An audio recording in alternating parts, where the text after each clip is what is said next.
Here's something nobody tells you at the hardware store. There are 7 different screw head types you're going to run into as a homeowner. And using the wrong driver on any one of them will strip it in about 2 seconds. Owning a hardware store, I see a number of people who come in with stripped screws that should never have been stripped. So today, we're going to go through all 7. What each one looks like, where you're going to find it in your house, what it actually needs, and the specific mistake that destroys each one. By the end of this, you'll know more about screw heads than some contractors. Let's get into it. The slotted screw, one straight line cut across the head. This is the oldest fastener design in the book, going back hundreds of years. You need a flat head screwdriver, and the blade has to match the slot width. Too narrow, and it wobbles. Too wide, and it rides up over the edges. That's how you slip and gouge the wood, the wall plate, or your hand. Where you'll find these: old furniture, outlet plates, older door hinges, and some decorative hardware. You will almost never see slotted screws in new construction. The reason is exactly what you'd guess.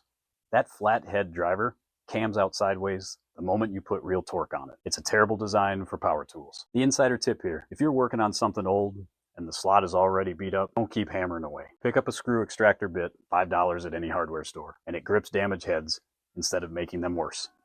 One more thing: slotted screws in electrical panels and outlets are actually still common. When you're in a panel box, that flat head is your go-to. Just make sure the blade fits the slot cleanly before you apply any force. Follow for more from the hardware store. That's your hometown hardware tip. Phillips, the plus sign. And this is in 90% of your house, so pay attention here. Henry Phillips designed this in the 1930s, specifically for assembly lines. Here's the thing that blows people's minds when I tell them. Phillips is intentionally designed to slip out under high torque. It's called cam out, and it's a feature, not a flaw. It was meant to prevent over-tightening on factory lines before torque-limiting tools existed. The problem is that design also means if your bit doesn't fit perfectly, it will cam out on you, whether you want it to or not. There are 3 main sizes: PH1, PH2, and PH3. PH2 is what you'll use 80% of the time. PH1 is for small screws, electronics, outlet face plates.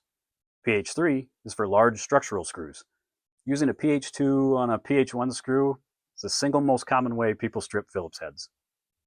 The bit looks like it fits, and it kind of does, but it's riding high in the recess and chewing out the edges every time you drive. Always check the size before you drive. If the bit sits down deep and feels locked in, you've got the right size. If it sits shallow and rocks even slightly, wrong size. One more tip: worn out bits are just as dangerous as wrong size bits. A rounded Phillips bit on a fresh screw will strip it like you're drilling butter. Bits are cheap, replace them. Follow for more from the hardware store. That's your hometown hardware tip. A square drive, also called Robinson, named after Canadian inventor P.L. Robertson, who patented it in 1909. Watch this. It just hangs there. That's the square socket geometry. It grips the bit on all 4 sides and holds the screw in place without any magnetic tricks. That self-centering, self-retaining grip is why every framer, deck builder, and cabinet installer switch to Robinson and never look back. It never strips. There's no cam out by design. You can drive them one-handed with a power drill, and they will not slip. Where you'll find them: deck screws, cabinet screws, a lot of subfloor fasteners, and anything made in Canada, where Robinson is basically the standard. You'll also see combination heads, Phillips/square combo, which are common in finished carpentry.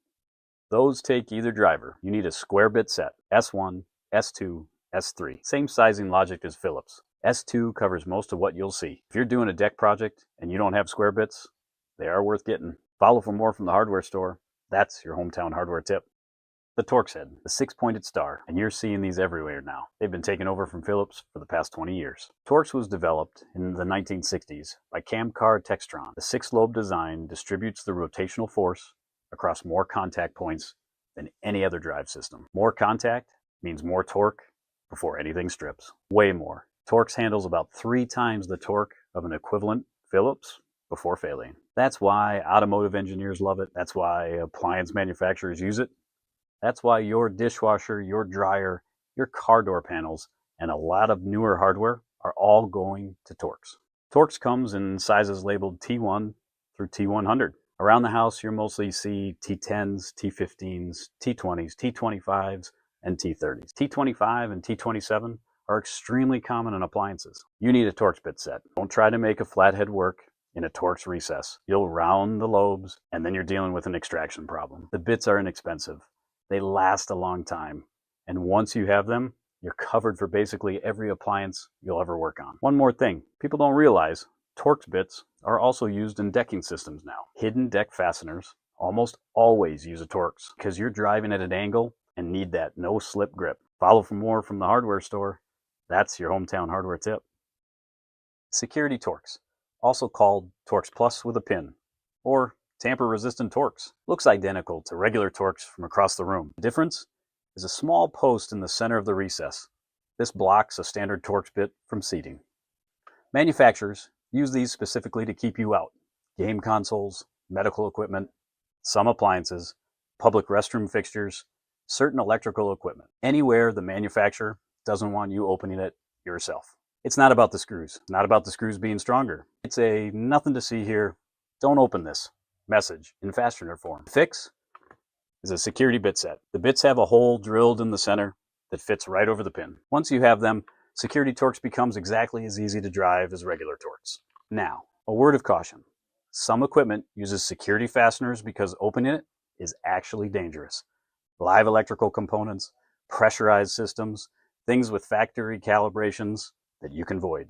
Know what you're opening before you open it. But for game consoles, appliances, and general household equipment, get the security bit set. You own your stuff. Follow for more from the hardware store. That's your hometown hardware tip. Hex drive, Allen key. 6 flat internal sides. You've used these your whole life, most likely on flat pack furniture. The driver is an L-shaped hex key or an Allen key, sized to fit the internal socket. You can also get hex bits for your drill, which is much faster on larger fasteners. Where you find them: flat pack furniture, bike components, cabinet and drawer hardware, set screws, inside doorknobs, and faucet handles, and a lot of machinery. Here's the critical thing I want you to lock in. Metric and SAE hex sizes are not interchangeable.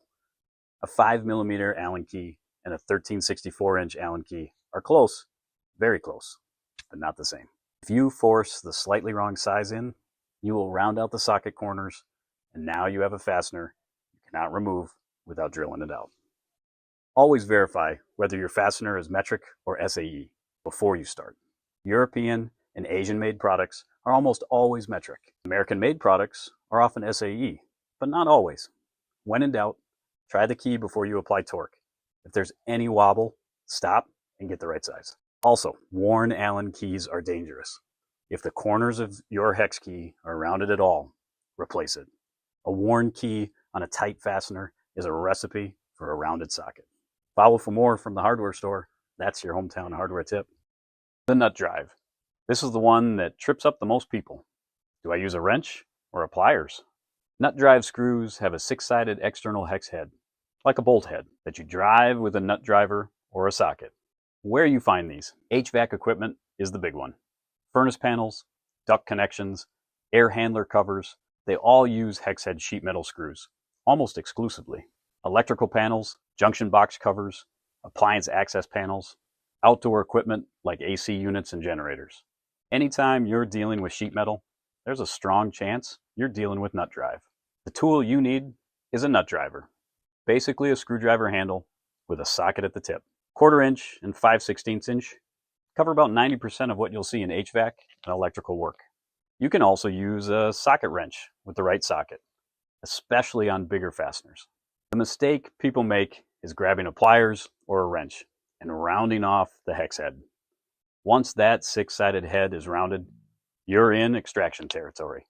A nut driver is a cheap tool. Buy one before you need it.